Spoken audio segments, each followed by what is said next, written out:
must unite what has been set asunder. We are TFR. Truth Frequency Radio. They should know that one word of God is all, and all are one. If the Bible is false in one, it is false in all. If the Copernican system is correct, then Genesis is a myth. Is Scripture, which has enlightened the world for thousands of years, now to be eclipsed by a science which has erred so often and is altogether fallacious in so many things? Much indeed is at stake. Satan is bold. Let us be true philosophers and not blindly follow the teachings of either old or modern astronomers and their many wild assumptions, but let us ever follow the truth.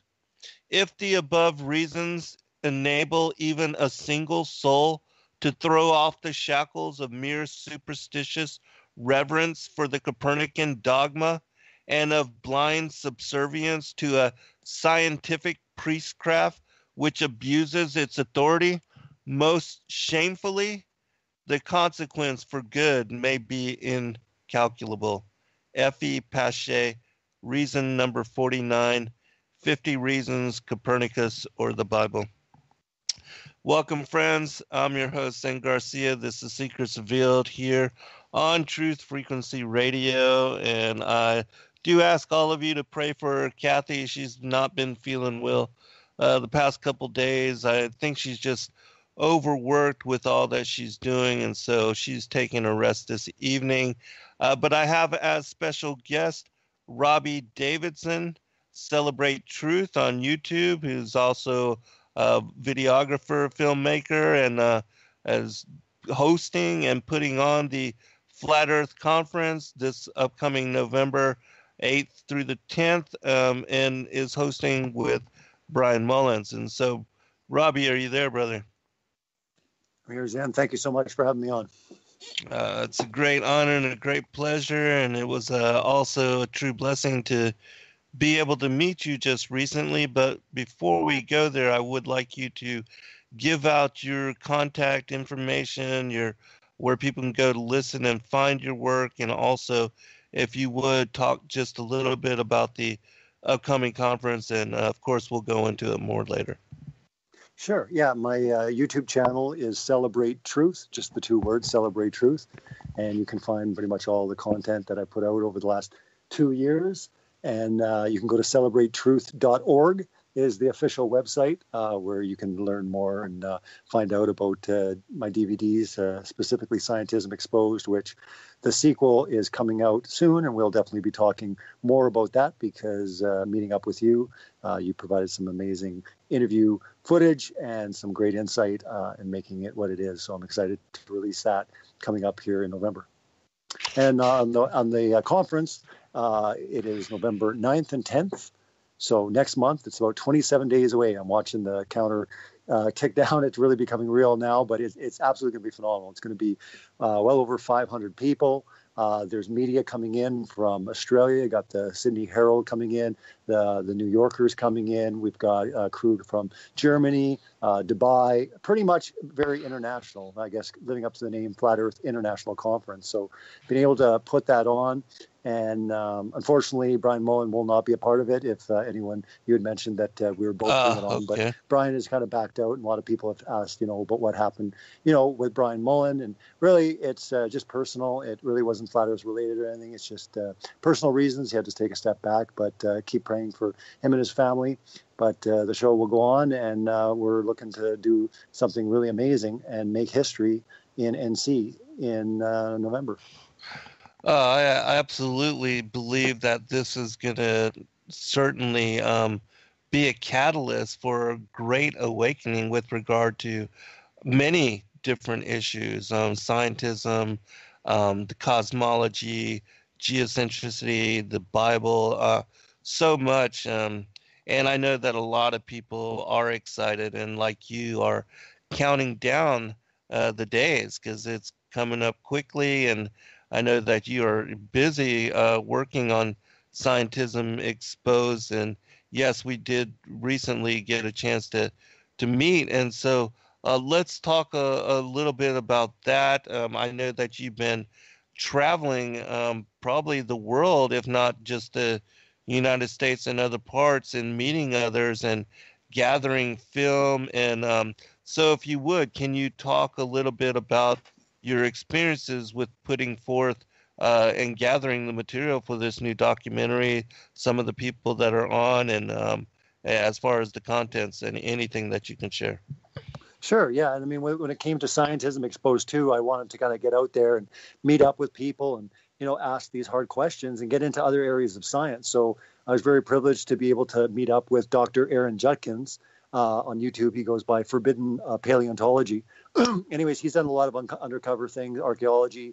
He was on Mount Ararat looking for a Noah's Ark. He's done excavations all over. Specifically, though, in when it came into Texas, that's where this kind of activity was happening. So I headed down to Texas, and that was kind of my first leg of the trip for filming for Scientism Exposed too. So I was able to kind of meet up with Dr. Aaron Judkins, going through that, and you're going to see a lot of incredible stuff that he's brought forward. Definitely getting into the lies when it comes into evolution, when it comes to the idea that dinosaurs are a lot younger than what we're being taught, the cover-ups that are going on. So I really focused on the first part of Scientism Exposed too, really dealing with biological, getting into these type of sciences where it transforms more into the cosmology, later on in the film. But it was really amazing to be able to sit down and talk with him and get to meet him. And then also Joe Taylor that goes that's done incredible work, definitely uncovering a lot of the lies when it comes to the flood, when it comes to the fact that we're going from basic to complex, where things in the past were very, very complex. But one of the big interesting things was the hiding of giants, all of the different finds that they're finding. And again, this is what validates the Bible. I mean, everyone's familiar with the story, David and Goliath. And I mean, the Bible's very clear. I mean, it's as literal as it can be. There were giants. So I mean, from a biblical point of view, you have to look at the fact that we would see some evidence of this at some point. And sure enough, it's been there's been evidence all over the earth. And again, he's done some extensive research on there. He's brought some great insight.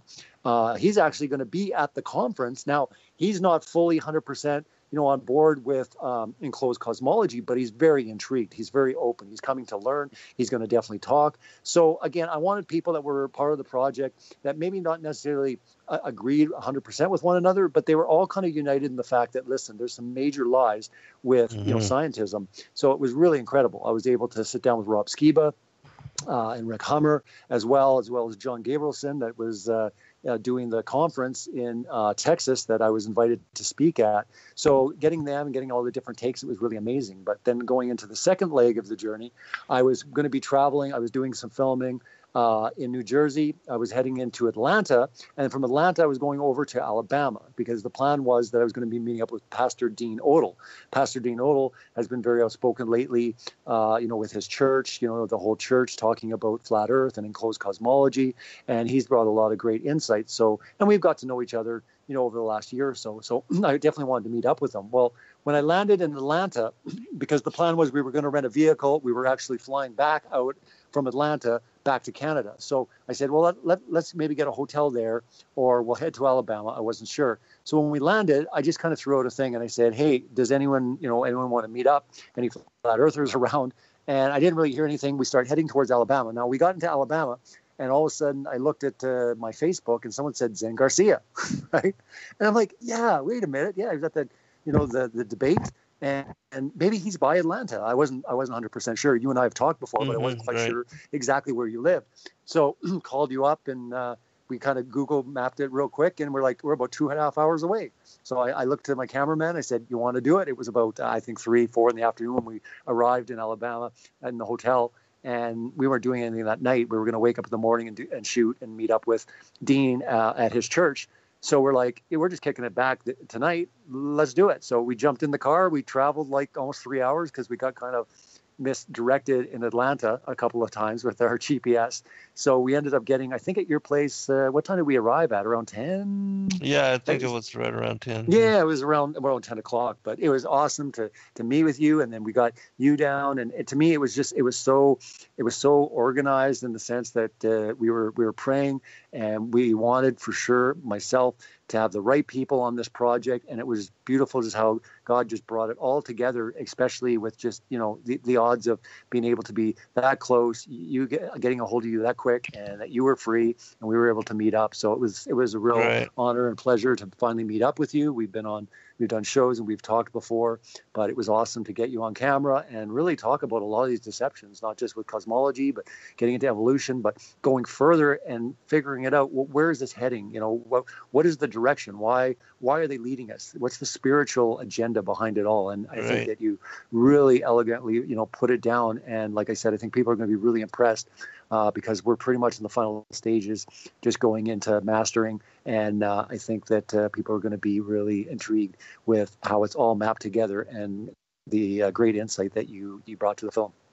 Well, I really appreciate that. And, I do give all glory to the Most High for, bringing it all together and allowing it to be ordained in that way and giving me the opportunity to be part of the program. And for those that have not seen or reviewed Scientism Exposed the first, you can find it on Robbie's YouTube channel, and it is a deeply profound and very well done documentary. And I know the people that I have shown it to that are not even familiar with this topic or anything with regard to the questioning what we have been told and indoctrinated into all of our lives, that it was very interesting and something that intrigued them to do further research. And so I think you succeeded in that manner. And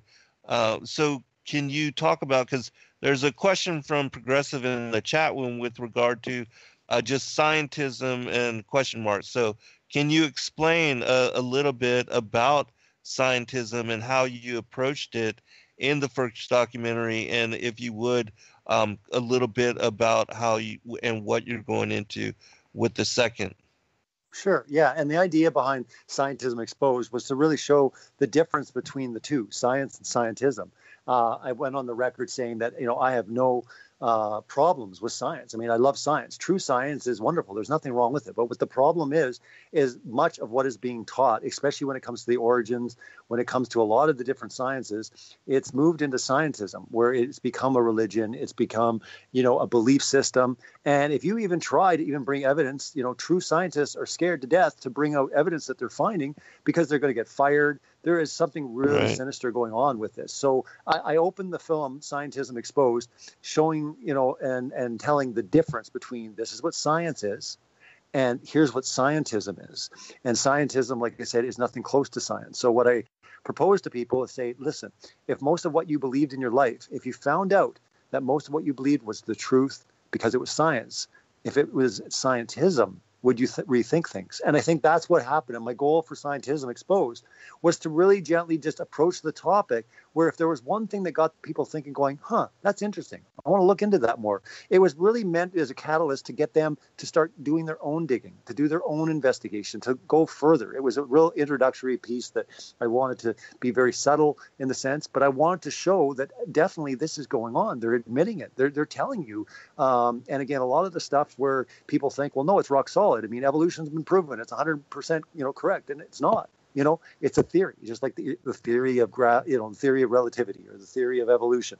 These are theories. This is like a consensus, and this consensus has formed, especially when you get into the biological sciences, when you get into like Darwinism.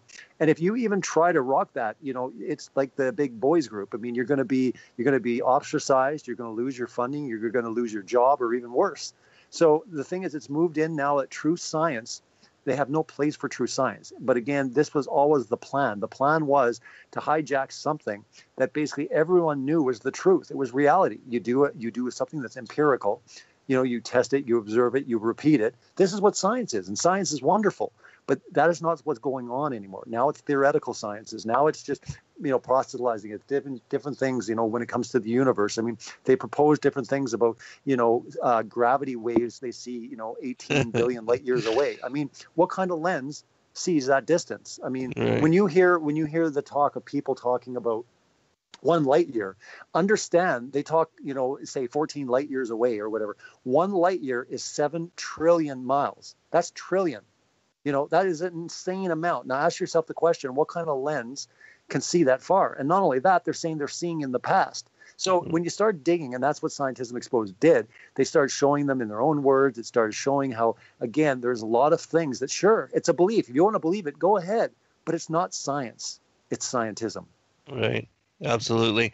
And also, we likewise support real science as well, which is why we put that whole reward as far as the Flat Earth Challenge out there. And if people don't know what I'm talking about, you can go to sacredwordpublishing.net and click on the Flat Earth Challenge. And basically, we just asked anybody that can prove either that through 2 verifiable and that can be repeated scientific experiments that either there is true measurable curvature according to the scientific formula for determining and measuring that curvature, or that the Earth is moving in excess of 100 miles an hour, that we will gladly reward somebody that can verify that, as far as the real science. If you can confirm that, you can win the money, which, in my opinion, in having examined and studied,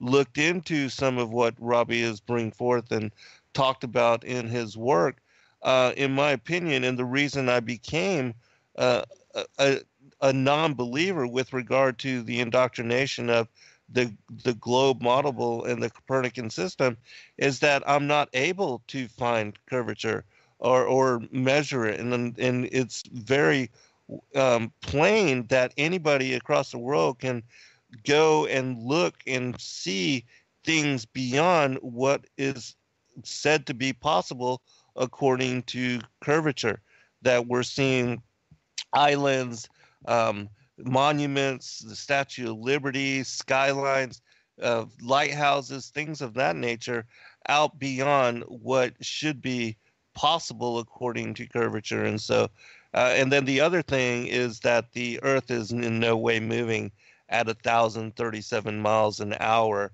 faster than the speed of sound or bullet shot from a 45 caliber or 22 caliber gun.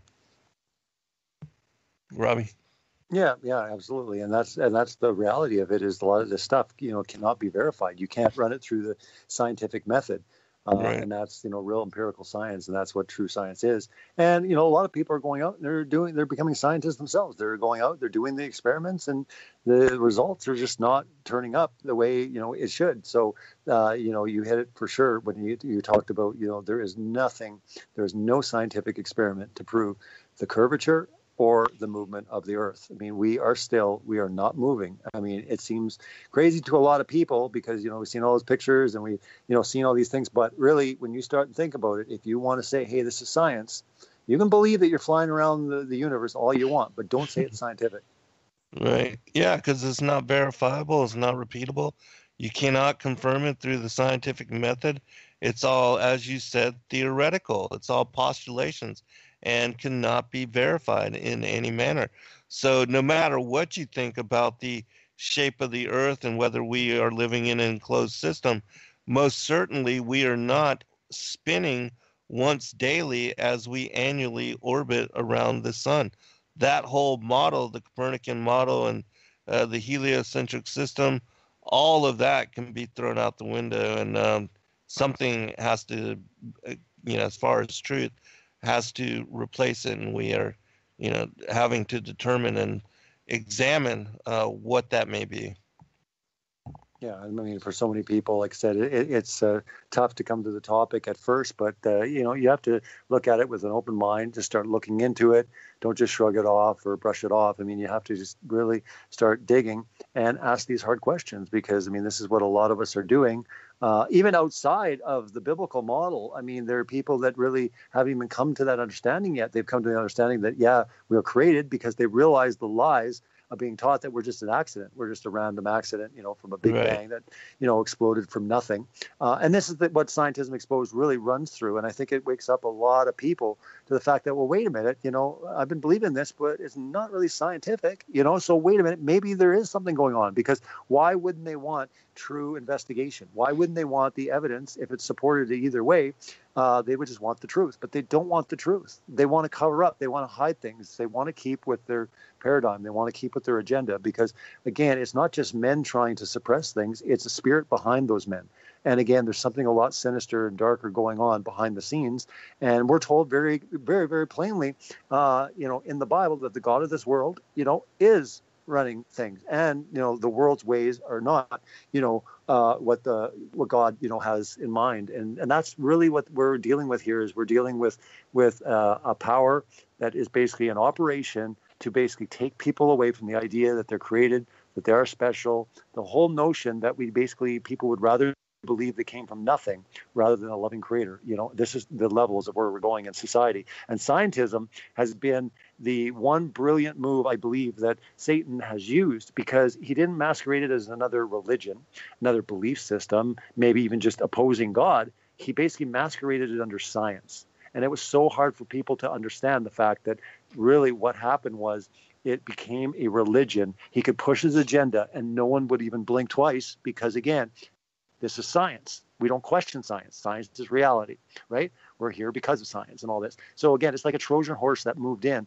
And what scientism is doing now, it's validating everything. So everything that's being tried to be destroyed, whether it's the morality, whether it's the gender, whether it's the way things were created in the created order, when we're getting into creation, everything is now getting distorted from the creation to the creations.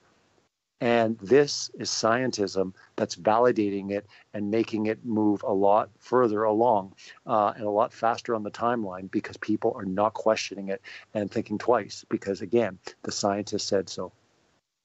Well, there was a point where science was confirmation of what was observable, and that there was integrity in the scientists that were searching and gathering knowledge and sharing it with the world. It was based upon what was true.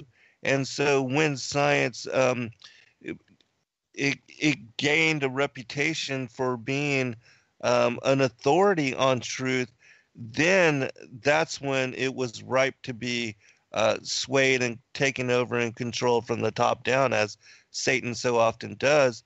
And then the leaven was inserted, and that's when science really became scientism. And in my opinion, it all ties back to the whole Isaiah 14, where Lucifer, Satan, said, "I will ascend above the heights of the clouds. I will be like the Most High." That part of subjecting and counterfeiting the cosmology and other aspects of truth and knowledge was in order to do this in being like the Most High, that he, as the Masonic sun god, most certainly has now settled the sun as the preeminent body within the cosmology, and the earth, which we know that everything has been made and that the luminaries move in circuit above the earth, and that it is the focus of the creation, but it has now been subjugated and made just a servant of the solar system and one of the planetary subjects of the sun god, Helios. And so that's part of this whole Masonic counterfeit theology and religion, which has been now put into place. And that there's, as you said, a more sinister agenda, because it's leading to what we talked about in the second part of Scientism Exposed, the strong delusion, and the next aspect of the agenda, which in my opinion is tied to the whole ancient alien phenomena going on right now, and the assertion that the fallen angels, the ancient aliens, the extraterrestrials are our creators, and that they're coming back to save us from ourselves.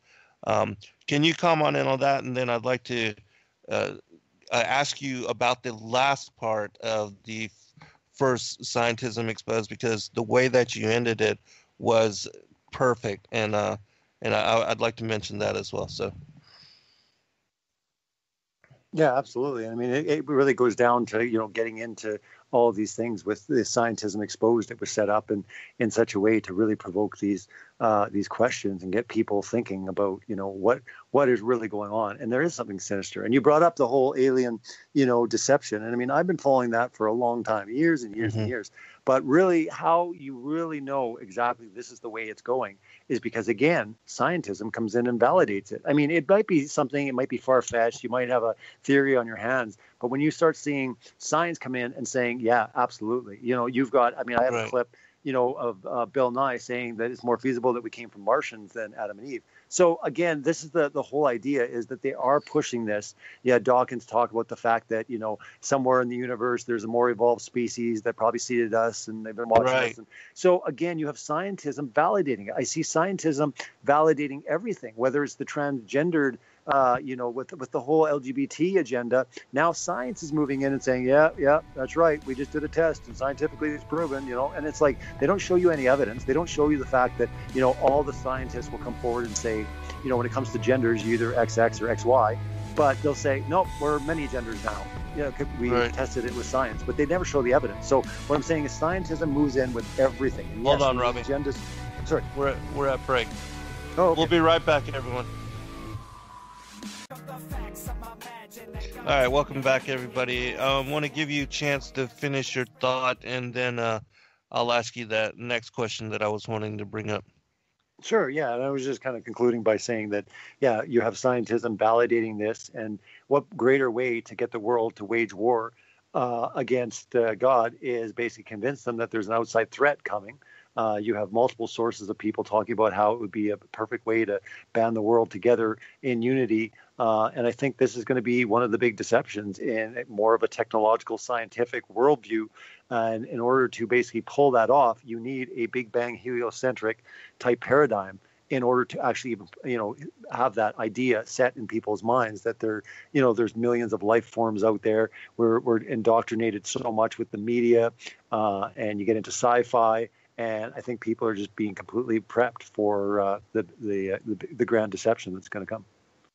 Yeah, absolutely. And in my opinion, that is tied into the biblical warning on this strong deception for those that love not the truth, and that could deceive even the very elect if it were possible.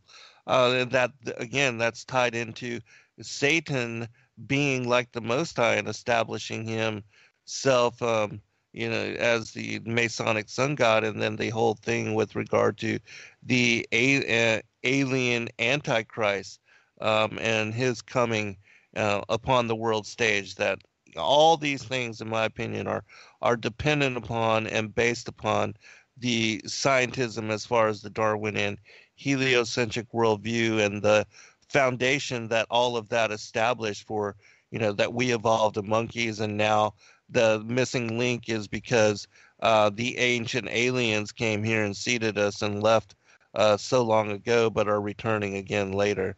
And that all of that, as you said, these scientists themselves, and even the Vatican, they've set up this whole department to welcome the returning gods, and all of that has been put forth in the movies and Hollywood. The Ancient Aliens series, it's the most popular show worldwide, it seems, and it most certainly is espousing exactly what you and I have been warning about for years now. Yeah, and in order to have, ancient aliens, in order to have aliens at all, you need, a Big Bang evolutionary paradigm. The fact that there'd be, species in the universe that would be highly evolved, more evolved than us. Some would be less evolved. The likelihood based on probability, getting into the math. So again, they have this all figured out. Satan is basically, as a Trojan horse, moved in with scientism, and is just validating all these things. The agenda is being completely set. And scientism is one of the strongest ways to secure that, in cement, where people will not actually question it, because it's not a opposing belief. It's not even a differing belief. It's science. It's truth. It's fact. There is no debate. That's what they tell us. But we're finding that in a lot of the things, definitely as they push the scientism, there is a debate, and they don't want to have it because they know they have nothing to stand on. Right, absolutely. In your first documentary, which I thought it was most excellent, the entire thing, but specifically the way that you ended it, and I believe it was you had your wife reading this narrative about Christ and the hope and how this all also ties into the scientism and the fakery, the counterfeit system, and how you basically brought hope back into all of it, because so many people believing the deception, and those that are coming out of scientism that believe we evolved in monkeys or that the extraterrestrials seeded us, they don't know or understand the promise, the blessed hope of Christ and his return, and the whole message and his mission, and dying to extend forgiveness of sins and giving us chance for salvation and eternity with him. And the way that you ended it was most certainly superb. But can you speak just a little bit about that, if you can remember anything with regard to the specifics? Because she just laid it out beautifully, and it was touching, deeply endearing. Well, yeah, no, and it was, put together, based on making sure that at the end, there was hope, and that really, when it comes to this investigation, whether you're exposing any of the world's lies, when people wake up to the reality that they have indeed been lied to their entire life, they've rested on something, they've laid their hope in something that they believe was truth and reality. And again, for a person to lose their entire worldview, is very scary. Mm-hmm. But when they at least come out of that, they need to find out, because they need to know, if they're saying, okay, wow, I was lied to, there is a creator, they tried to hide God. Well, who is God? Who is, yes. And the reality of how much he cares, the plan, the integral design, like everything of worth and value comes back. But it is important to direct to the true creator of creation. And the Bible is very clear that it's Jesus. Amen. I mean, it clearly says that in the beginning, right? And again, that's the intriguing part of this whole mystery when it comes to, wow, there's a creator, and there's so many people waking up to this knowledge. But they'll look at Jesus and they'll say, oh, this or that, and I just implore people, really look into it, because it's so strange. Like, no one debates whether Julius Caesar existed, but everyone's like, well, Jesus, maybe he didn't exist. He's always the one that people point. No one goes around and says that Buddha might have not existed, right? But they'll say that about Jesus. When it comes to the Bible, they'll say the same type of things. Oh, I don't know, it's corrupt, it's this, that. But no one says that other literature, other books in history, nothing gets an attack like the Bible. It's been the most hated book, yet it's the bestseller in the world, sort of thing, right? So there's something intriguing about it. It truly is God's word. It's living, sharper than a two-edged sword. This is the reality. But again, it's important in the gospel. The good news is there is good news. As wicked and as awful as this earth is, and this system, we're visiting. We're here. We're here. God has a plan for each one of us. And it's important that people, realize that. But again, this is a limited, it's like I explain to people all the time. Think of all the pain and suffering that you've experienced in your entire life. In when you take eternity, forever, it's like a bee sting. Everything that you've endured in your 80, 90, 100 years living on earth, it will be like a bee sting compared to eternity, right? So when you look back on it, it really won't be that bad. But again, the hope that lies is very important when it comes down to the reality. So again, I did the same thing with Scientism Exposed too. While we're going to some deep, dark, hideous type things and seeing how dark this agenda gets, there is a very incredible, powerful ending, that happens at the end. And I'm really happy with it. I really think that it's going to move a lot of people. And again, it really comes down to the gospel. There is good news in this. And again, it's freely offered. It's a free gift. No one's going to force you. No one's going to tell you, what to do. This is between you and your maker, right? And it's important to spend the time and really look into it. If you have been lied to by your teachers, by the system, by the media, by the news, understand that it's not like these guys are all in on lying on you. There's a spirit that works behind them. And if they're so insistent to keep you away from the truth, when you realize the true creator, the truth of the Bible, your whole world is going to change, and you will be changed for eternity. Hmm. Yeah, and that's the other amazing thing with regard to this whole knowledge and this particular paradigm is that this particular truth, it also confirms the Bible as the inspired word of God. And that once you understand that the cosmology that is revealed therein, and that also that we were made in the image of God, that the earth was created specially for us as place of habitation, and that there's nothing else like it in the entire universe, then things, your perspective on where you are and who you are, deeply change, and your relationship to the creator and the creation also change. And then when you understand those profound truths are encoded in the Bible, when you begin to study it, and especially for those that being anti-God and anti-Christianity, anti-Bible, all of their lives, that did not believe or buy into, that think religions were all, contrived in order to control and to establish a matrix for such control, that when they come to the realization that uh, the word truly is inspired, and it had to have been inspired by the creator who describes how he created and aligned and set up and established the creation, and that knowing that that is truth, and then you begin to study the other aspects of it, the fall of humanity, and why it was that Christ had to come into the flesh in order to redeem us, and then defeating death proves that he is the author and the holder of the keys of life and death, and that salvation comes through him.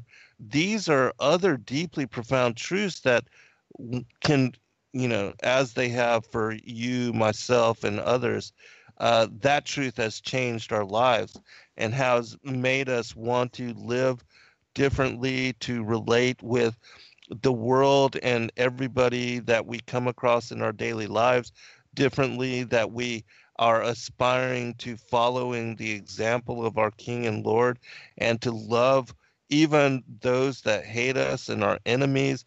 I mean, the gospel and the message of it based upon love, and the love of others, and the love of our creator, that it's such a deeply profound and such a beautiful message. And if everybody just embraced the Ten Commandments and the whole basis of loving each other and one another, and caring for, and being compassionate with one another, even this world, even though this is based on the duality of good and evil, light and darkness, and the merger of both here upon this plane, the heaven and hell joining together in this reality, even here this could be such a beautiful place, and it has the capacity, as we all know, that there's a capacity for such beauty and such love and such caring and compassion, that this is reflected, in my opinion, in the scriptures, and what we are led and shown in the example of the apostles and Christ, and even the church, and when it works in the way that it really should. But can you also speak about just a little bit about what it was that brought you to truth, as far as the understanding of the gospel as the inspired word of God, and how it changed you?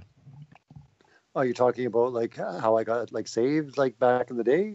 Yeah, just what brought you, because those that truly are saved, our lives are completely different. I know myself that I was running rampant and living completely in the world, and just being sinful, and without even realizing, just doing as thou wilt, which is the whole law of the Satanism and the whole satanic thing, but just Yeah. being in the world. Yeah, if you would just. Yeah, I was one of those guys, growing up. I mean, my life changed at the age of 21. But prior to that, I was one of those type of people that I was the last person on earth that you would ever expect to be one of those Bible thumpers, or even a guy that would set foot in the church. So again, my life was absolutely radically, completely changed. And I really, like I said, it wasn't even my doing.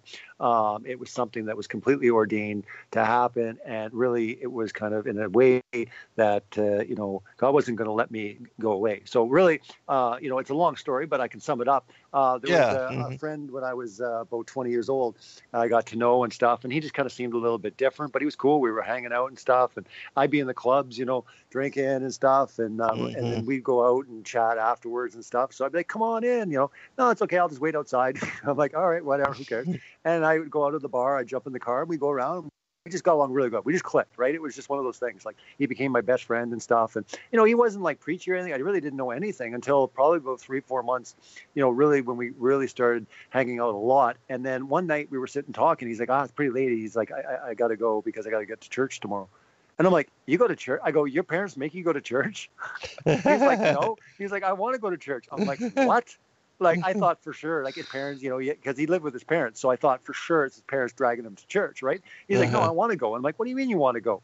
Anyways, we proceeded to talk and got into, a bunch of discussion. I wouldn't call myself like an atheist, but I was a pretty militant agnostic, right? Yes, I'd really give Christians a run for their money. And if anything, I'd pretty much ridicule. I mean, I got to a point where I was managing a few restaurants, and I took pride in seeing if I could make people, cry. I mean, there were a couple women that, I would kind of come down on so hard with some of the things they were doing. And I thought it was just so stupid. It's like, what do you mean you're going to wait until you have, until you're married to have sex, kind of stuff, right? I just was so foreign to my lifestyle. So I was pretty vicious with Christians. So I definitely was like the last person. But what happened was that night we got into a very long discussion, and we got into eschatology, and it really intrigued me because he was bringing up headlines. He was talking about different things that the Bible talks about, and it was there, and it just really intrigued me. It just kind of sucked me in. I was listening intently about, getting into Revelations, and he was getting into like the mark and other things like this. But then I remember it was probably about 3 hours into the conversation. We actually ended up talking that whole night, and we went for breakfast, and then he ended up going to church, and I just went to bed. But the thing was that we got talking about a bunch of stuff, and I said to him at one point, I said, well, it's okay. I'm all good. I believe in, I believe in God. He's like, it's not enough just to believe. Right. And I'm like, well, what do you mean? And he's like, you have to have a relationship. And that was just foreign to me, right? Like, well, what do you mean, right? So he proceeded to tell me what that kind of meant, the difference between just believing in God, because, again, I was getting kind of not scared, but I was kind of like, oh, it's okay. I'd be fine. I'm a good person kind of thing, right?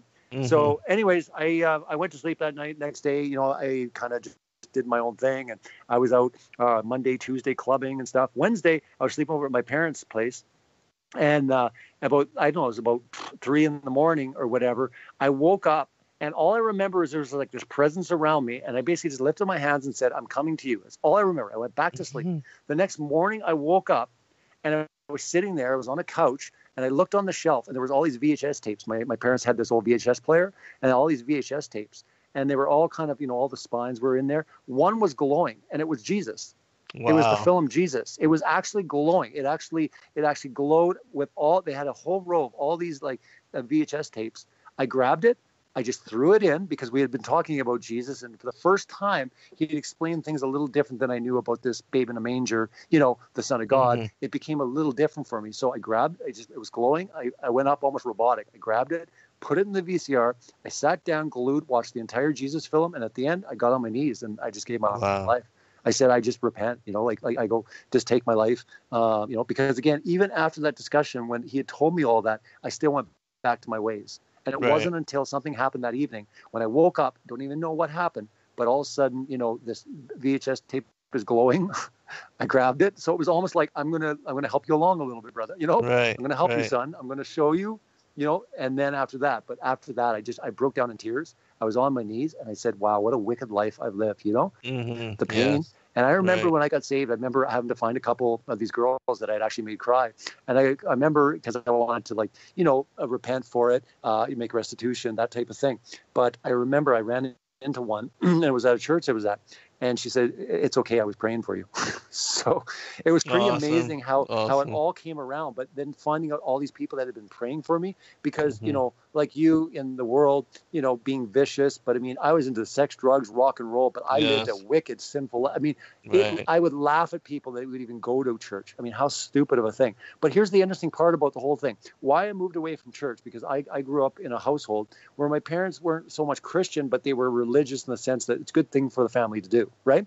So I was forced to go to church. But one thing was that when I got into sciences, it became more ridiculed because, you know, it was even my father that I'd have talks with. I'd be at Sunday school, and he'd be like, how do you fit all the animals in an ark? I mean, think about it logically, right? What about climates? What about polar bears? Blah, blah. So it was eventually science that actually got me thinking that this is ridiculous, right? These are just fables. These are fairy tales. Right. But it was the whole scientism that got me to doubt it. But when I came around, when I got saved, and I started looking into the validity of the ark and seeing the construction and seeing how big it is and seeing all these things, everything fit together. And what's amazing then, and you brought this up before, is this investigation and exposing all the lies of evolution and Big Bang cosmology.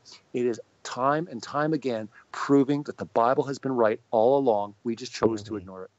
Right. Yeah, that's the beautiful thing.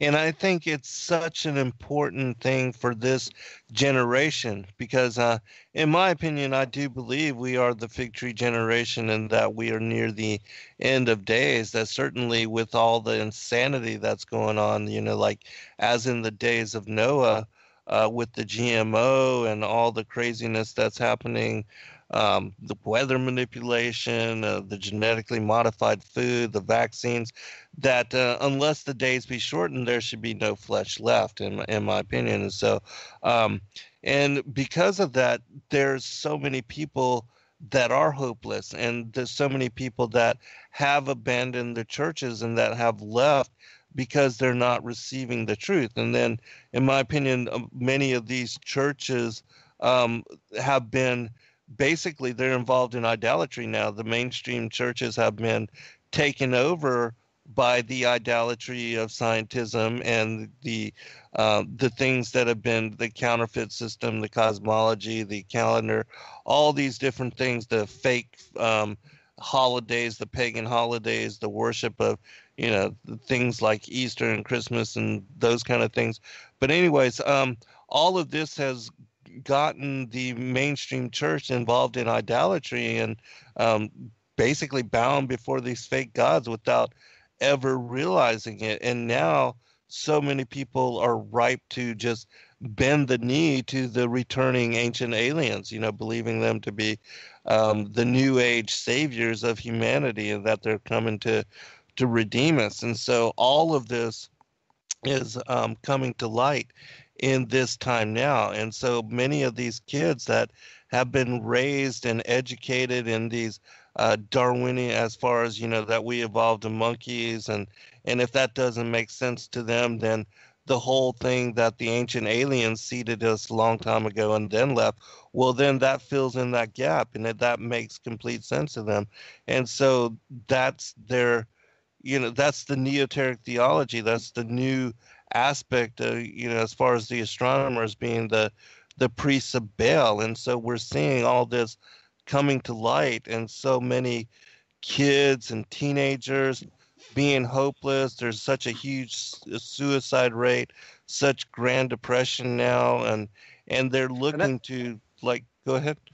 Sorry, and that's what's intriguing. I mean, bringing up this topic, what I find really incredible is you would think they would go to all extensive, you know, work to actually, you know, fool us with transitional fossils, right? I mean, how hard would it be for the consensus to get together, do it, to pull it off? But here's the reason why they haven't done it, is because they need the missing link, because it's going to be fulfilled later.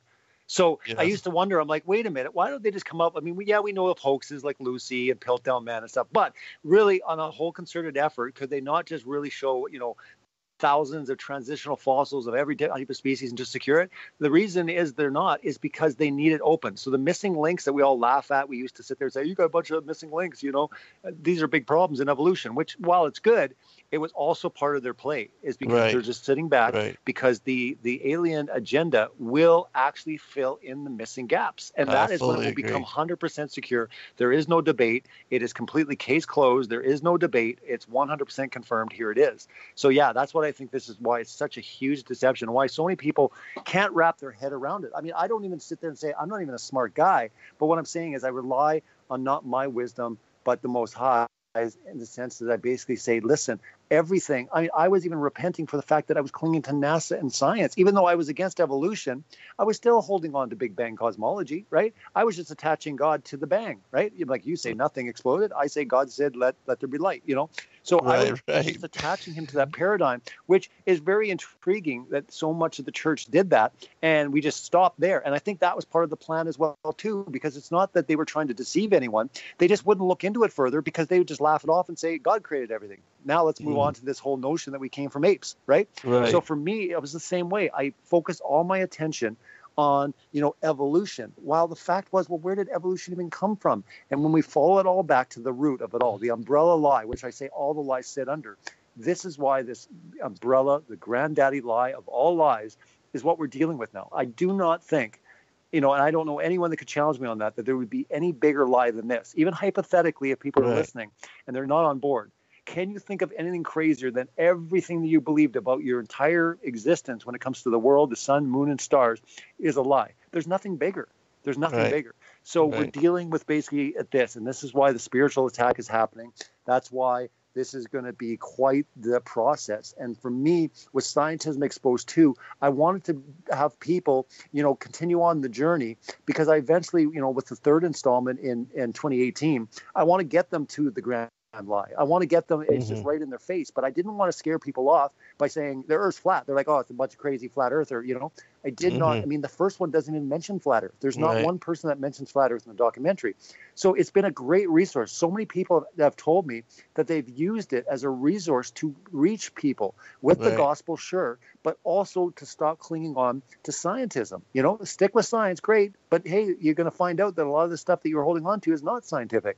So it's been a real incredible tool, and I believe that's why God called me to do it, is that I would have something in place that would bring glory and honor to him, but it would be in a way that would basically allow people to go on that journey slowly, not too much right in their face, just follow along on this installment, this documentary series. And by the third one, if you've followed that far, you're ready for, you want to hear it all, right? But maybe someone gets to the first one. So a lot of people are putting out documentaries, and I've done it myself. I have The Global Lie.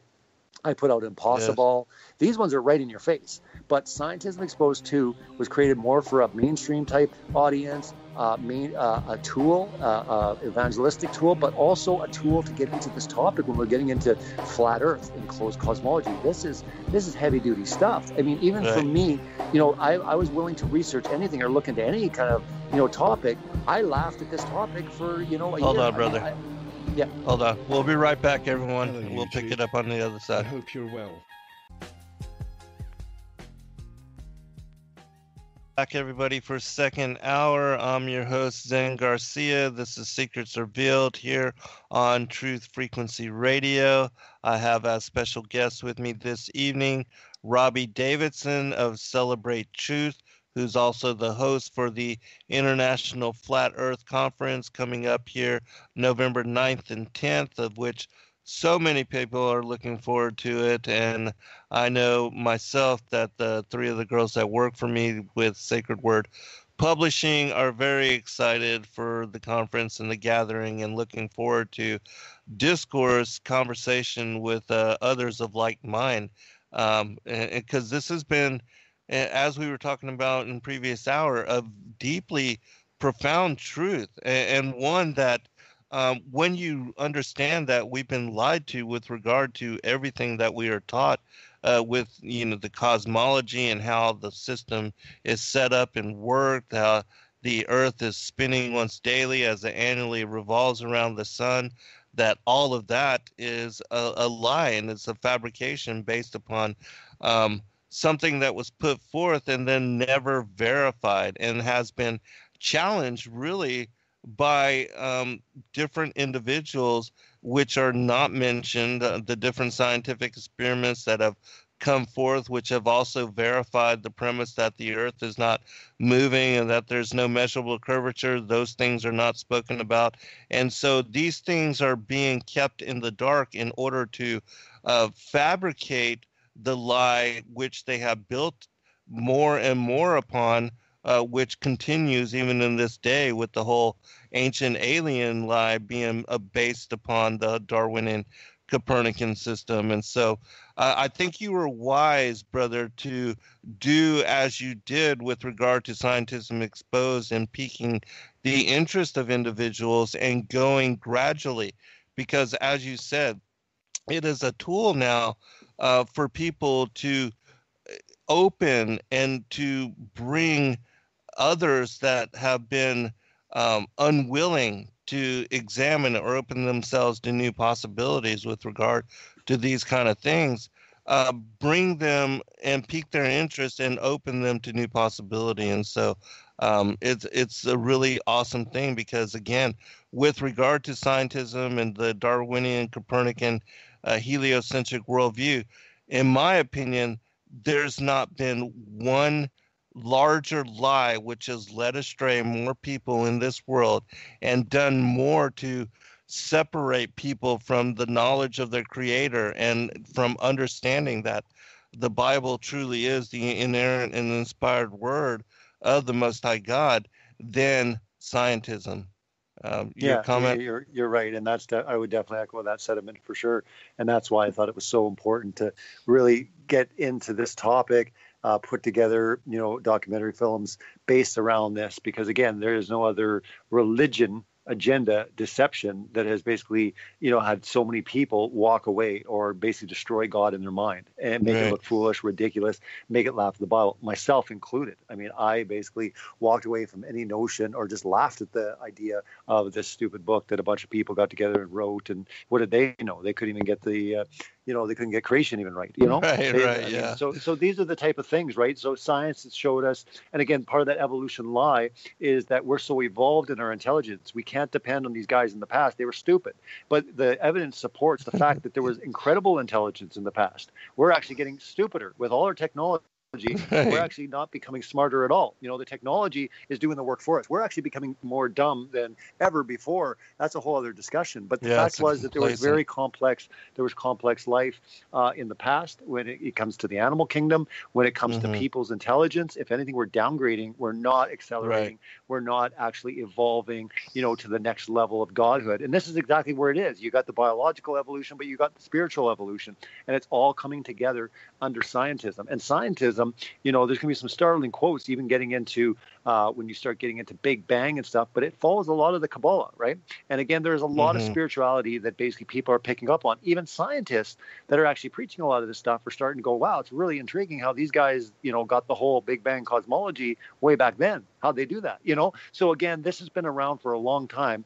And instead of the high priests wearing robes, they're now wearing lab coats. Yes. Scientism is modern day magic, and that's what we're seeing today. Nothing new happens under the sun, like Ecclesiastes, tells us. And this is what is going on. So again, it's just different. It has more prestige, it has recognition, but again, it is sinister, just like it was in the past, and it's moving forward at a rapid pace. Dealing with transhumanism, getting into the agendas going forward and what they want to do for the coming battle, for the coming deception, and the entry of the Antichrist. Yes, because absolutely, I agree with you. All that is tied to and build upon those things that we're talking about now. And so can you talk a little bit about, as far as your awakening to this, why you got involved in making the videos, and if you would, a little bit about your background, because you've had to have been doing this for a while, because you're very well skilled with creating videos and documentaries. And so can you tell us a little bit about your past and what led you into this line of work and where you gained your skill set? No, I mean, I've dealt with like media and marketing and advertising. That would be kind of my business background. But my hobby horse on the side was always, I was kind of an inspiring filmmaker. I was always getting my friends together and shooting, different shorts and stuff. And I always was intrigued with behind the scenes, with movies and just the entire process. And again, I would watch documentaries as I got more into the truth scene, and again, like Gons and Face Like the Sun and different things like this. And I was just like, wow, one day it would be just really cool to do that. Now, for the longest time, I was very outspoken and passionate about many issues. When it came to studying the world religions, the cults, getting into Satanism, looking into spiritual warfare, eschatology, and then looking at the world, and also when it comes to like 9/11 was a big one, for a lot of people, and understanding how sinister this world is and kind of what's going on. So I've always been outspoken, but I never really jumped on YouTube. I always thought, oh, one day could do a rant here or there, but it wasn't until this topic that basically propelled me and said it's time.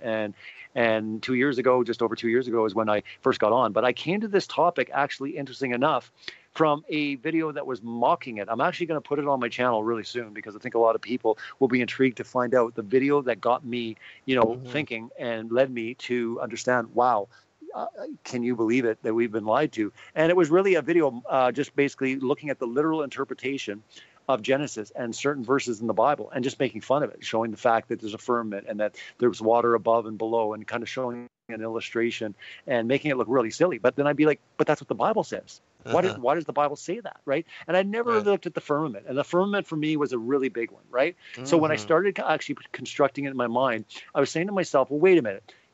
Jesus says, let little children come to me, have faith like a child.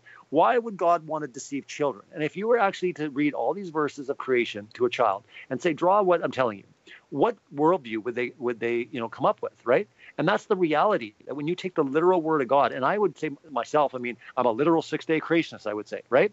Well, wait a minute. If I'm literal there, why am I not literal over here? A lot of people like to say, well, do you say that, it says Jesus is a door, does he have hinges? And I'm like, whoa. That's a stupid argument. I don't want to entertain it. But let's just rather than jump all over the place, let's stick with creation. Because I find it very interesting when people want to play the whole literal game, right? They're going to jump all over the place. Do we take everything literal? Just for argument's sake, let's just focus on creation. Yes, everything that is focused on creation, even if it's in Psalms and it's poetic, it still illustrates something happening. For example, if I run like a gazelle, I'm doing something. I'm moving, right? So when it says the sun, it runs its course like a bridegroom. Right. So again, even if you're gonna, because some people say, what about songs? I go, I'll tell you what, I was gonna give it to you just for sake. I'll give it to you as poetry, but that poetry is conveying something. It's conveying movement, right? But let's talk about Joshua. Would you say that happened? Well, yeah, that's historic. Okay, absolutely. What happened there? Right? Well, they were ignorant, really, right? It's gone so far with some ministries where they say that God didn't want to offend other cultures. That's why cosmology is not mentioned in the Bible. But anyways, I want to go back to how I came to it. So anyways, I started looking into it. It led me to watching videos, Mark Sargent. I stumbled across Flat Earth Clues, right? Because again, they were making fun of it. And at the end, they said, the Earth's flat. And I'm like, flat Earth, And I laughed at a couple of things. I'd seen videos probably 6 months prior, a year before, and off and on. I'd be like, what a bunch of morons. Anyone believes the Earth's flat. Like, you know what I mean? We proved that a long time ago. Isaiah 40 already proved that. Look, right there, Isaiah 40, 22, right? It's a globe, right? But it led me to going, wait a minute, I'm going to look into this. So I just typed in, and once I got sucked in, I had to learn everything. But I was like, what is going on? Like, if this is true, this is so monstrous. But everything in my spirit just felt right. I wanted to question things. I wanted to come at it from a scientific standpoint, spiritual standpoint, and also a conspiratorial standpoint, in the sense that I want to connect the dots. And when I found out they were hiding certain things, like in Antarctica, things weren't adding up. I'm like, wait a minute, it was all coming clear. And again, I always tell people this, what's really intriguing, hypothetically, just as an experiment, if you're listening, you think this is nuts, try this. Try to take every creation verse literal. You know what? They don't contradict each other. They actually come together and form a perfect picture of something that basically all the cultures knew. So the fact is, it's not like we're off on a bunch of stuff or we can't figure out how that works. It all comes together. The firmament, the pillars, just everything comes together. So I was like absolutely intrigued. So, I mean, after about a week, I was like, oh man, I'm going to have to tell my wife, I think the Earth is flat. She's going to like, So I went and told her, and honestly, then she actually accepted it within like 30 seconds. She said, if the Bible says it, then it's true. And I was like, Right, no. It can't be that easy. You know what I mean? No, the yeah, earth is flat, right? We're in a Uh-huh. dome, I was freaking out, right? But from that, I really went and investigated. I did a lot of research. And I'd say about 2 months after that is when I put up my first video. And the first video I put out in August of 2015, after about 3 months, 2-3 months of investigating this, was on the stars. Because again, this whole, Yes. we come from stardust. Then you got Aleister Crowley saying every woman and every man is a star. You got this whole star angle and getting into the luminaries and stuff. And I was really intrigued. So my very first video I put out was just questioning, the stars and getting into it. And I started off with cosmology, dealing with the stuff that we're seeing in the sky. What if we've been lied to about that? And then quickly I started leading into the fact, like, what if everything you've been taught about this earth is wrong? But the question is, well, why would they lie? And I get this on a lot of interviews. I did a mainstream interview for a radio station just a couple of weeks ago, for Delaware 1059. And I mean, there was caller after caller after caller asking questions. But again, it always leads back to, well, why would they lie? You have to understand that Satan is behind this whole thing. And why he would lie is because he has plans to set himself up. He needs a certain paradigm, a whole worldview set in place, and he needs to keep people away from God. And what better way to do it is to 100% convince that we're just on a spinning ball flying through space with no purpose, and we're just an accident. Right.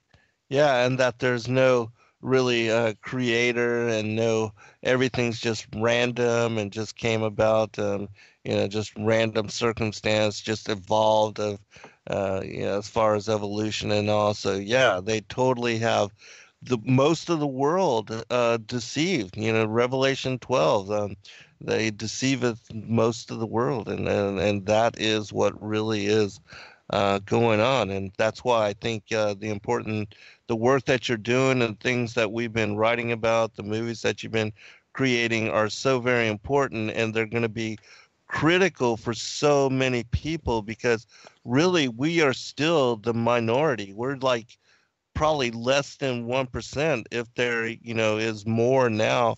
I don't know exactly what it is. I know, yes, there is a grand awakening and that many people are coming to this truth, but still we are just a very small speck as far as with regard to those that are awakening compared to most that are still asleep. And so it's just going to be awesome as far as afterwards, because I know that this conference is going to, a lot of people are going to meet. There's going to be connections. There's going to be, as you said, all these different newspapers and documentaries and all the people coming from all over the world, that there's going to be a lot of fruit bared from all of these efforts and all that you are doing. And that's what's and amazing. all that And that's what's amazing about this topic. And that's what's amazing about this topic is, even if people aren't aware in researching it, they're all helping to discover the truth of the true creator of creation. And what I find intriguing about this is there's never been a time before Zen where we came across people that were 100% convinced there's a creator, but didn't really know who the creator was. These people, are not just going around and saying, well, I'm not even sure. They're saying, no, I was lied to. I am special. I was created unique. There is a creator of this creator, this creation. So we have the greatest opportunity in my mind, this is my opinion, but we're moving into one of the greatest opportunities for evangelism and witnessing that has ever happened, especially in my lifetime. I've witnessed to Muslims or witches or atheists or agnostics and whatever, but I've never run into people that are 100% convinced now that they've been lied to. There is a creator. They're just wanting to know who is that creator, right? Yes, and here's this opportunity to really do it, because again, you don't have to convince them, when it comes down to we've been lied to. You don't have to go on that front saying, your science teachers lied to you. They're already science lied. So who are they falling on? They're not falling on anything else. They want to know truth, and they're doing it through the scientific method. And what's the scientific method? It's basically pointing back to what the Bible says, right? All the research on the firmament. Wow, the Bible says something about this thing, and there might be water up there. Well, what book says that there's water up there? It's the Bible, right? Yes. So it's almost like, and I say this to people all the time, it's like, for a while everyone focused on evolution, but I think that basically when God starts revealing his true creation to people, who could stop that? Shills can't stop that. Satan can't stop that. Nobody can stop that, right? So all they can do is convince you of lies. And that's what we're dealing with. It's like, I believe that God is allowing now the world to wake up. And again, unfortunately, the Bible says that a lot of people still won't. Even when they know the 100% truth, they still won't turn to him, which is sad. We need to keep them in prayer, because there's power in prayer. But the Yes. reality is that people are waking up to the true creation. Just like it says in Romans, and it says one of the greatest ways that people know of the true creator, that know of God, is through his creation.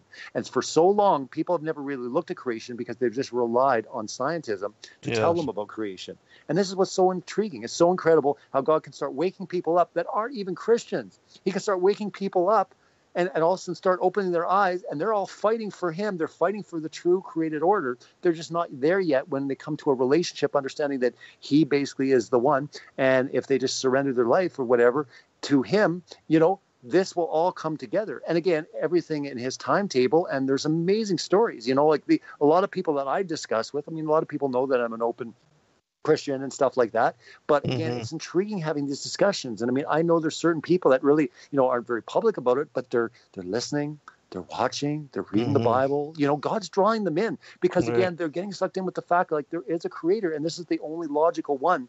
Nothing else makes sense. I mean, you can't just create a brand new creator, for these flat earthers because it has no history. You're going to create a brand new book, people are looking for proof and evidence. So that's what's so beautiful about the Bible. I mean, ODD TV did a podcast the other day, and he was talking about the fact that he's not 100% there. He's really, really getting drawn towards it. But he says, I'm looking at the Bible. There's more manuscripts for that than any other book ever, right?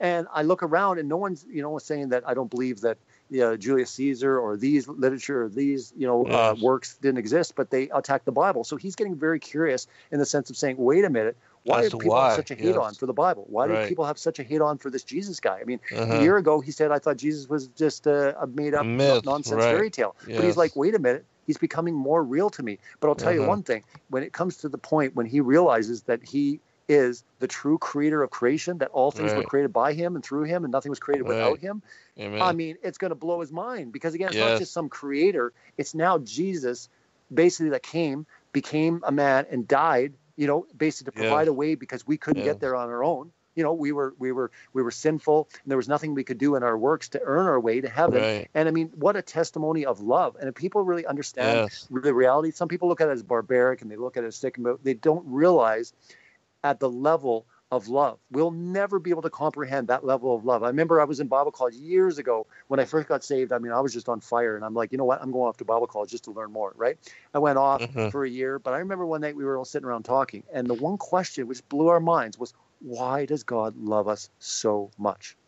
Yes. I mean, it rocked our mind because again, if I was a creator and I create a bunch of ants on a hill and I realize that if I go down there and I become an ant, they're going to gang up on me and beat me up and kill me. I'm going to stomp on that anthill so fast and create another ant, right? I just stomp on him, but he didn't stomp on us. He said, I'm going to go down and I'm going to get bludgeoned and I'm going to have them attack me and kill me so that I can provide a way so that they can come to me. I'm like, wow. I mean, you can't even make that up. It's so against anything that men could even create. People made up the Bible. No, men would always put something and put them in a good light, right? But the Bible shows men in a very low light in the sense that they need a savior. They need help. They cannot do it alone. And God said, hey, I'm here. Here's my hand. And do you want to reach out or not? And it's not like you need to go to church. You don't need to read the Bible 10 times a day. It's a relationship and you can do it right now. You just talk to him and he knows what you're thinking. He knows. People will say, well, what do I say? Talk to him just, like you would. The whole idea is we've got into this whole religiosity where people think that, to become, in a relationship, they have to start going to church. They got to do this. They got to do this. I tell people, I say, go to God and say, God, I don't want to give this up, but change me. If you believe it's wrong, change me because I can't change myself. When you give God permission to change your life, wow, watch out. You're about to go on the wildest ride and the most amazing experience you've ever been on in your life. Yes. Amen. Amen. Another thing too that we were talking about is the fact that this knowledge and this teaching and the fact that it's encoded in the scriptures and it's verified that the Bible is 100% prophetic. And that 1/3 of all scriptures that are still yet to be fulfilled are written for our generation. That even the book of Enoch, which also has this cosmology encoded in it, as I've verified with my 9th book, the Flat Earth as Key to Decrypt the Book of Enoch, it shows that Enoch spoke about a distant generation, and that this is the generation he was writing for. and the cosmology set forth and as affirmed by the scriptures, by the Bible, it is all coming to light now. And so in my mind, this is all, again, verification as to that we are that generation. But the other beautiful thing is that even militant atheists and agnostics, when they come to the truth of the cosmology, they embrace not only is there a creator, but that they were special, the earth is special, and that they are having to reassess whether the Bible and the other aspects of it, if the cosmology is true, well, then everything else, you have to reconsider everything else. And so that is bringing them to closer and deeper and more intimate relationship with the Creator and with Christ and all those things. It's a beautiful thing, and there's no other knowledge or truth or conspiracy that one can study which has done and impacted people in such profound manner as this. Yeah, absolutely. What a brilliant deception to basically convince us that the Earth is a planet like everything else we see up in the sky. And again, I tell people, I was at a conference recently and I spoke and I said it really is one of the biggest deceptions. If you get your head around that, because so many people say, well, wait a minute, everything up there is round, but we have to be round, and the whole idea of being a sphere, everything in the sky is spheres. And regardless whether you agree with that or not, the reality is that the Earth is created special, it's unique, it's different than anything that was put in the sky. Yeah. And again, if people will get their head around that as a Christian, reading the Bible, if you go from that angle, you might start be able to see things a little bit different. But as long as you believe that basically we're on a planet, we're just a special planet and everything else is planets, God had to create, billions of other planets because, he couldn't just have one, right? I mean, the idea that we're the same as all these things we see in the sky is false. We are not a planet. And if you look at planet, it's a wandering star. So ask yourself the question, are we a star? Is Earth a star? No. But again, Satan wanted to deceive the world because he's all big on becoming, the star, saying we come from stardust, make the Earth a wandering star, just like the planets, And again, we're the not. Stars died for us.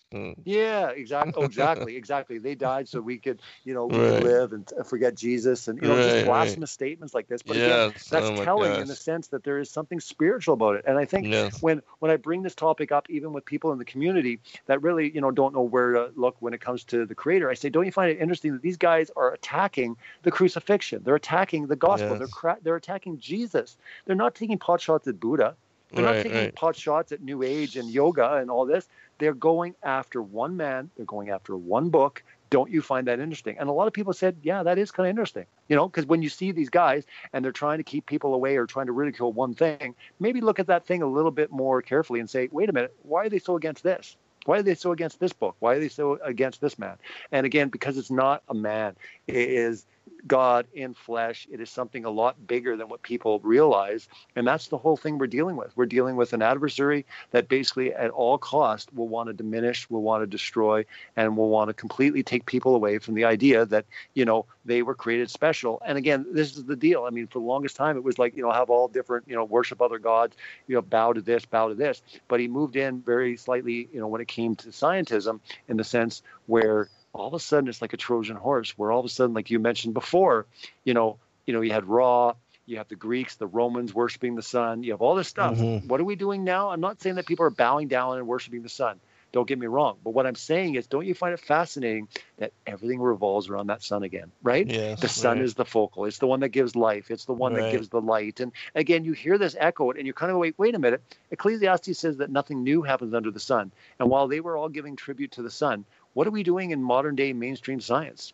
We are talking about everything we see in the sky. They're all suns. We're told that stars are even suns. Like, we're talking a perversion and twisting of every single thing in the Bible imaginable. I thought, wait, maybe Satan will just take a break and he'll just twist a couple things. But no, Satan has to twist every single ounce of the Bible. He can't just be content by saying, I'm going to lie about the earth and that's it. Nope, I'm going to lie about the stars. I'm going to lie about planets. I'm going to lie about everything.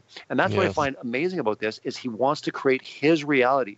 He loves to imitate. He loves to get the recognition. And rather than giving any tribute to God's true created order or creation, he wants to have homage to his creation. Right. And he has just made it in his mind, like the whole idea of, rising above the stars. This is what his pursuit, NASA and their idea of going to planet and the whole sci-fi narrative, this is born from Satan, and he is the only one in the Bible that wanted to be, above the stars and ascend and fly around and stuff. And again, you have to ask yourself the question, well, wait a minute. If he's Hold on, behind brother. Yeah. All right, we'll be right back, everyone, for final segment. All right, welcome back, everybody, for final segment.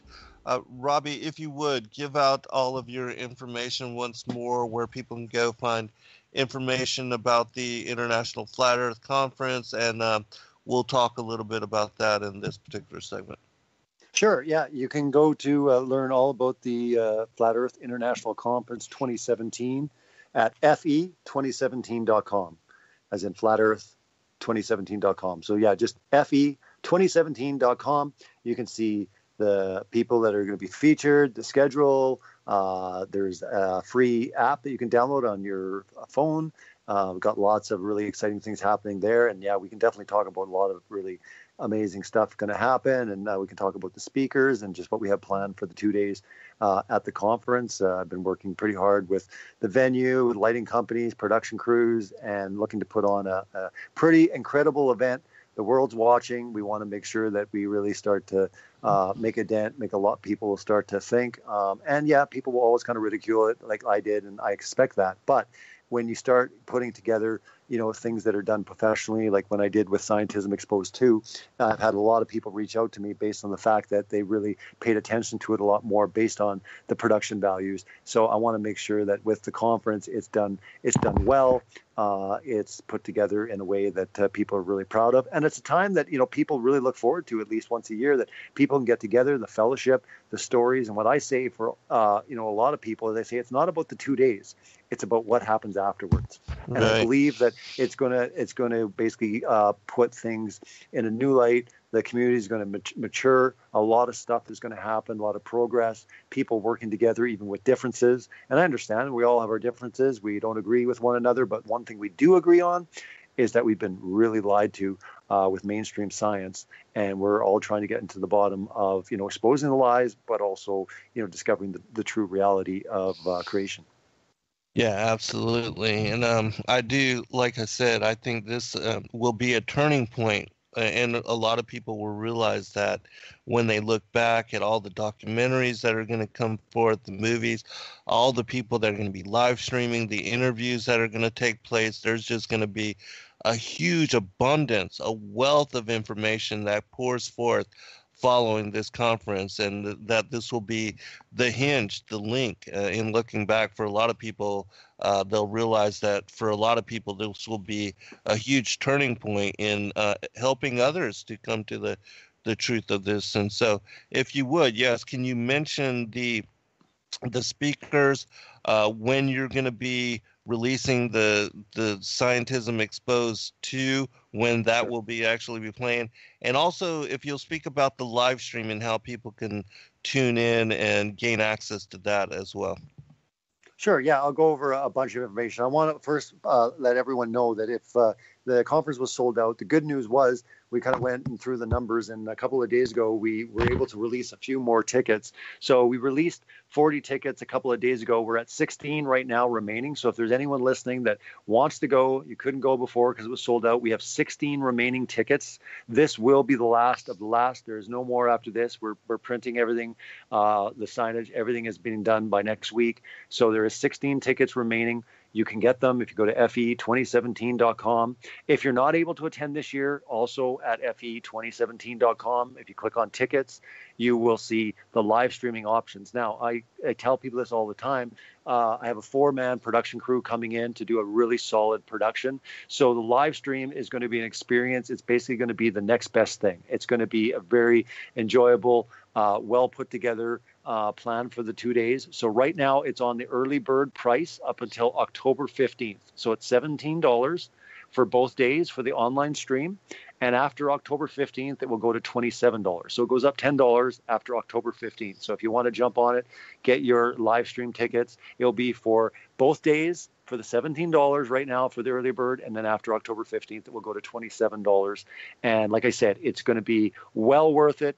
Kept the price low. It's going to be a very solid production. You're going to get your money's worth on that, especially even with the ticket, the 16 remaining tickets that we were able to issue. Like I said, if you're on the fence, you're kind of thinking you want to go, I'm telling you, over 500 people, it is going to be a experience like you've never experienced, in the fact of the friendships, the people, the community, just the excitement, the media. It's going to be basically history. And again, this is what's really exciting about this, is we're making history at FEIC this year, and we'll be making more announcements for the following years and going forward. But I will be premiering Scientism Exposed 2 on the last night of the conference. So after the conference ends, it's Thursday and Friday. And after it ends in the afternoon, after dinner and everything, when people come back for the showing of Scientism Exposed 2. And then after that, we have the Flat Earth Video Awards hosted by Mark Sargent and Patricia Steere. So it's going to be a real great evening that we have planned. But yeah, the premiere for Scientism Exposed 2 will be at the conference.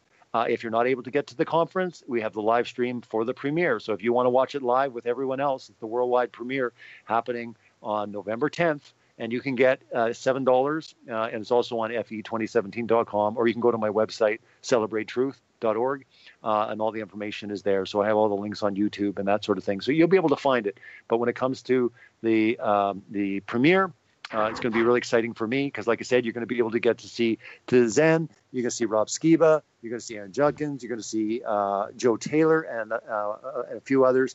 And like I said, it's going to be really exciting. I've never really done a premiere with this many people.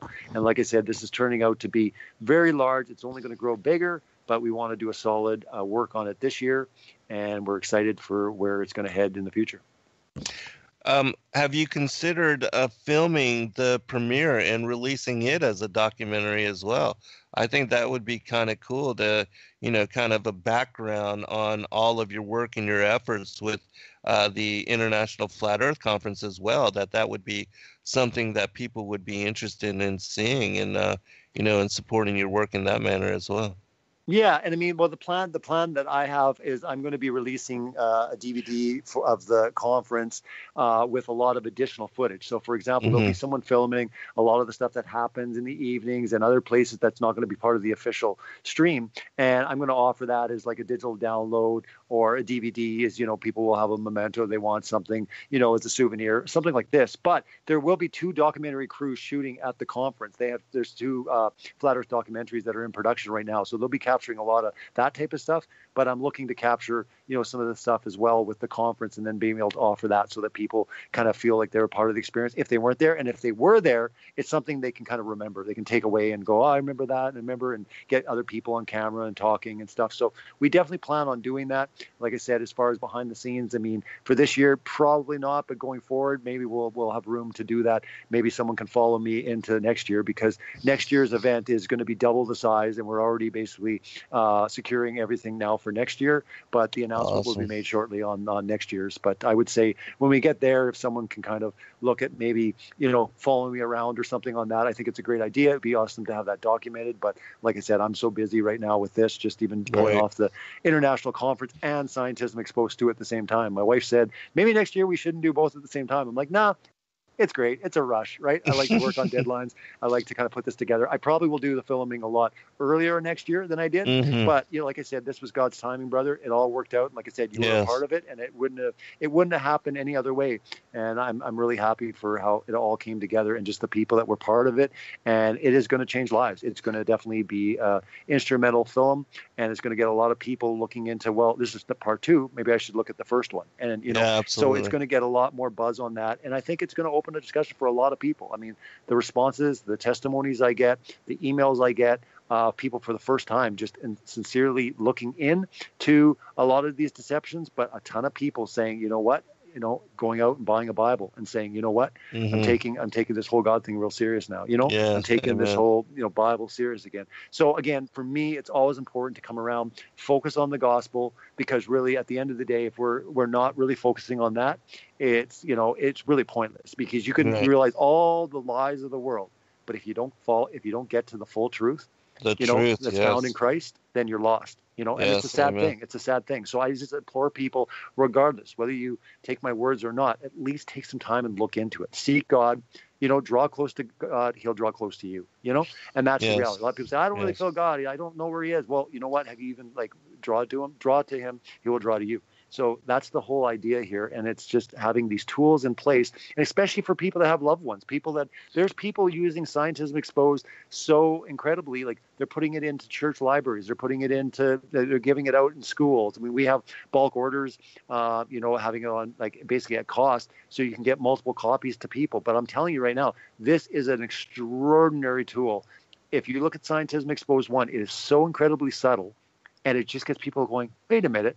They said they went to the moon, in the 60s, and that's 250,000 miles away. And yet since then, the furthest they've been is 400 miles. That's weird. I was talking to a guy on the plane when I was filming. When I was actually coming down to Atlanta, I got talking to a guy on the plane because I was traveling, doing all this filming, and people would be like, hey, what do you do? Where are you going? Right? I'm like, I'm shooting a documentary. And the minute you say you're shooting a documentary, they want to know, Right. What is it? Yeah. Yeah. So I say scientism. What's scientism? So we get in a big discussion. Well, on one of the flights, it was a 4-hour flight. I talked to the guy, and by hour 3, I was right into flat Earth, and he was just like right 100% there. That doesn't happen all the time, but this guy was ready. I assessed it. Yeah. We started talking about the moon. We started talking about inconsistencies, and he's like, that is weird, right? And instantly we started talking about these topics. But really, when you start probing people with these questions and wait for a while to get to the heart stuff, saying, hey, dude, did you know that the globe's a lie? He's like, what? What are you talking about? Start with basically, the inconsistencies with NASA. Start with the inconsistencies of evolution. Start with the inconsistencies and get them thinking, and then go, well, wait a minute, what's going on? And then kind of just track someone. Because I always say, on a conspiracy cycle, if someone's at JFK and they're still questioning the official story of JFK, but they're at, 9/11 happened exactly the way the mainstream media said it. They're not ready for the moon landing didn't happen. They're not ready for the Earth is flat, right? So kind of track with them. And I always say, if you're taking it from a conspiratorial type view, fine. If you're dealing with a literal biblical view, then start tracking with them. Say, hey, brother, no, let's not go all over the place here. Let's stick with creation. Why are we taking these verses, literal, but not these verses, right? And if you get to a scientific mind, someone that really truly likes empirical science, then start really challenging on them. Say, don't you find it weird that there's no experiment to prove the spin of the Earth? Well, what do you mean? Well, show me the experiment. It doesn't exist. Really? You'd think it would. And when they start thinking, they're like, that's weird. Really? All this time? Isn't it weird that we don't have a picture of the Earth, or we don't have a spinning, video of the Earth? It's 2017. Why don't we have a moon 20,000 satellites, right? Yeah, all these things. But this is when I'm talking to people on the plane, or I'm doing things, I just subtly start saying, isn't that weird? Isn't that weird? And in the minute you start tracking, they go, that is kind of strange. But if they're like, no, it's not strange at all, then, don't waste your time on them, because we have this urgency that we think we have to convert everyone. We don't. We have to gauge people and see where they're at. And again, if God's drawing someone to you where they're kind of prepped, they're ready, they're like a sponge. They're like, tell me more, brother. This is an intriguing conversation. Right. Like the one night that my friend, started talking to me about eschatology in the Bible and Jesus, I was drawn in. That was at a point. Before then, nobody could talk to me about it. But that night, for whatever reason, maybe it was because of him. Maybe I had respect for him. Maybe it was, I don't know the reason. But all I know is that was one night that I was like, tell me more. Tell me more. Yes. And at that point, he did tell me more. So rather than talking our ear off, talking someone's ear off that doesn't want to hear, let's talk to the people that are like, wow, really? Yes. Is there any materials you have? Do you have any documentaries? Is there a book I can read? Can you give me some resources? Can you give me some more video links? There are a lot of people hungry. That's one thing I'm realizing. For all these naysayers and all these people that want to ridicule and laugh at us, let's not worry about that. Let's worry about the people that are like, tell me. This is something that I've always been waiting for, It's like my whole life I've been waiting for someone to really break it down for me, and make sense. And we can do that because, again, by the power of the Holy Spirit speaking through us, speaking truth into people, he changes lives. We don't, right? We don't, Absolutely. We're just a vessel. We're used for his purpose. And what an amazing thing to be used for his purposes, to be used for his glory. Amen. And honestly, what an amazing thing to see people's lives changed for eternity.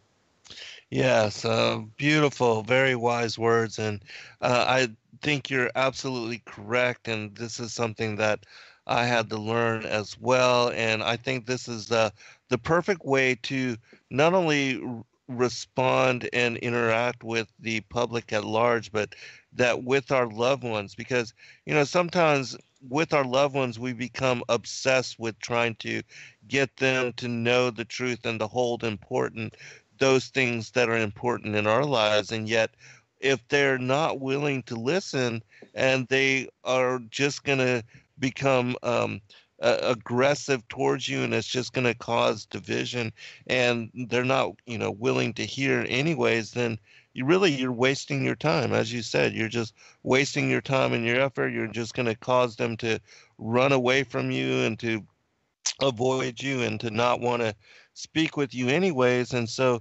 don't throw pearls before swine. That the Bible is clear. Even I've been reading lately just Proverbs, and it's all about this, about then speaking, and those that are ready to listen, that will actually hear. That's when you plant the seeds and it will bear fruit. But if you're throwing seed upon stony ground where it can't take root, it'll just wither, when the sun comes out. And so these are the kind of things that in the scriptures, it's very clear to us that we should gauge, as you said, and offer truth where truth will be heard and where people will be receptive. But a question from Linda in the chat room, she asked, will the events be archived somehow for those of us who pay to watch online, as far as the live stream? Or are, how is that? Or do they have to watch the live stream live in order to catch it? No, that's a great question. No, we have a 48-hour replay on the live stream. So if you sign up for the live stream, you'll be able to catch it 48 hours after. So if you can't catch it the day of or while it's going on, you'll have, a couple of days after it to, it will be saved for you to watch. So it's kind of like, Awesome. renting it. You'll be able to do a replay of anything. So if you catch it, say on Saturday or Sunday, you'll still be able to watch it. So yeah, that's a great question. The live stream's not just for that day and live. It will also be held for 48 hours. So there'll be an instant replay on it that you have access to for 48 hours after. Very cool. Very cool. And I know that you said there's going to be a DVD release. And can people go now and pre-order Scientism Exposed? Or yeah, absolutely. Okay. We have that. We launched the pre-orders. I put up the trailer for Scientism Exposed 2, I think a week ago. If you go on my channel, you'll see it. Really excited about that. We're getting that up. But yeah, we have the pre-orders. We opened the pre-orders, and it's $5 off for the DVD, and we're already accepting the pre-orders for it. But it will release November 20th. So the premiere, if you want to catch it live, for the worldwide premiere, that's kind of a live stream, 48-hour kind of replay on it. But the actual official release of the DVD will be November 20th. So, it's up to you. But again, you can catch it on November 10th at FEIC. Whether you're there in person, you'll definitely be able to see it. Or if you want to order the live stream, it's $7 to premiere the worldwide premiere of Scientism Exposed 2. And the pre-orders will be shipped out. You'll get them. We'll be shipping out November 20th. So you'll have them for the release date on November 20th. And once more, where can people go to sign up for the live stream again? If you want the live stream for both the conference or the Scientism Exposed 2 premiere, it's at fe2017.com. Or if you want to just Google Flat Earth International Conference, you'll find it. Just type in Flat Earth International Conference in Google, and you'll find it. And we have all the links there and all the information. And like I mentioned before, we have 16 tickets left. If it's your last chance and you really want to go and be part of history and meet with 500 other people, it's going to be an amazing time. Really excited. Like I said, awesome. I'm most excited about just meeting people and talking and just hanging out. And the sessions are going to be phenomenal. Everyone, and that's another thing I was going to mention too. Everyone that's going to be there. We've got Rob Skiba. We got ODD TV, Patricia Steere, David Weiss, Deep Inside the Rabbit Hole. We got Bob Nodell from Globebusters, Jaron Campanella from Jaronism, Mark Sargent from, he's on Truth Frequency as well with Strange World. We got Jonathan, and so is Jaron actually. But we got Jonathan Christopoulos, the Morgal, myself, Pastor Dean Odell. I got Richard Hopkins, Mr. Thrive and Survive, Emmanuel Lakonga, the Controversy 7. He's also in Scientism Exposed 2. Carly Medrano, and we've got a new addition, Iru Ledadici from Argentina, and he is going to be speaking on how the Spanish world is waking up to the deceptions, and he has a radio show over there, and he's going to enlighten us on a lot of amazing things. So really excited to bring him over from Argentina. And I think he's going to wow a lot of people with just his expertise when it comes to CGI, computer modeling, and just a lot of things that he's brought to the table. And he's becoming very large presence over, especially with the Spanish-speaking communities around. And we're really excited about that. So we've got a full schedule. We're going to be covering topics with the Bible. We've got Flat Earth in the Bible. We've got Pastor Dean Odell is going to be covering that. We've got NASA and space lies. We're going to go through Flat Earth 101 with ODD TV. We've got breaking down the heliocentric, scientific methods. We've got some amazing stuff. 2 full days, and like I said, we've got the evening entertainment happening on the last day with the premiere of Scientism Exposed 2, and then the Flat Earth Video Awards hosted by Patricia Steere and Mark Sargent. Awesome. Yeah, we had a chance to interview Eru with Steve Torrance and Mike Kavanaugh. And, nice. It was. Awesome. Yeah, those guys are awesome. And we're actually going to be bringing them on with the discussion on their new model, which is fantastic. Amazing. To research. And I hope to. I've been talking and discussing with Mike and stuff. I'd love to be able to get him over for FEIC 18. I think they're doing extraordinary work, the FE core group, and just brilliant stuff, and just so happy to have them part of the community. Like I said, it's amazing, and it's time. I always say to people when it comes to FEIC, it's time that this happens. So many people have been behind their computers and they've seen people on screens, and now people are all going to meet, converge those 2 days, and going forward from there, I think it's just going to develop long-lasting friendships. The community is going to mature. We're going to start, really pushing this forward in a very organized, professional manner. And I think it's time, and it's going to be an amazing time. I'm really excited.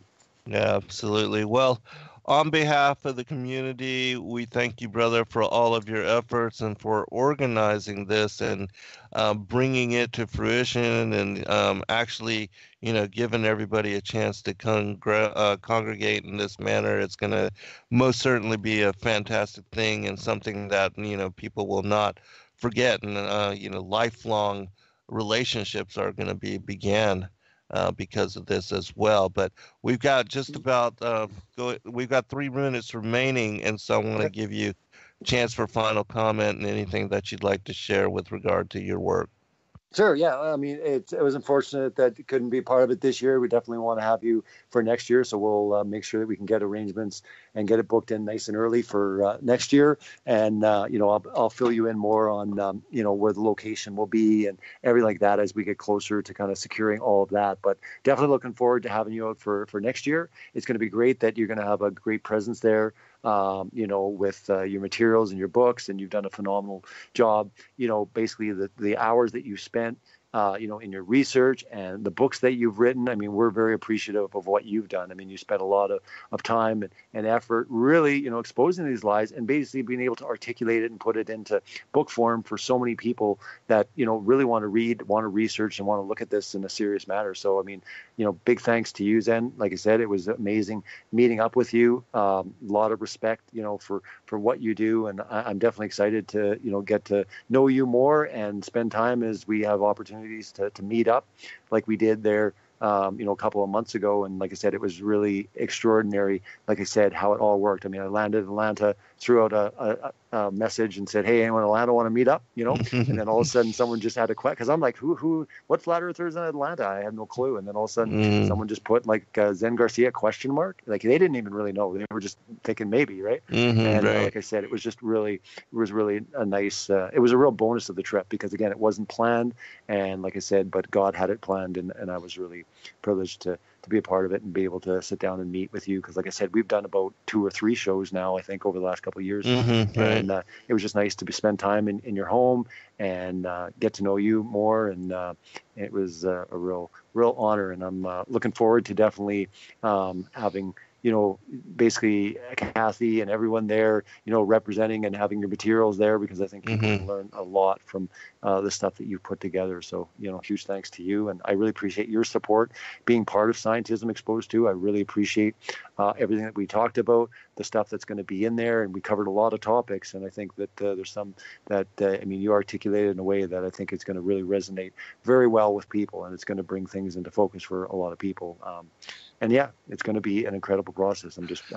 I'm pleased and proud that this is all happening, and I'm just honored that God's choosing me to lead and to do this, and I just want to do him proud for sure.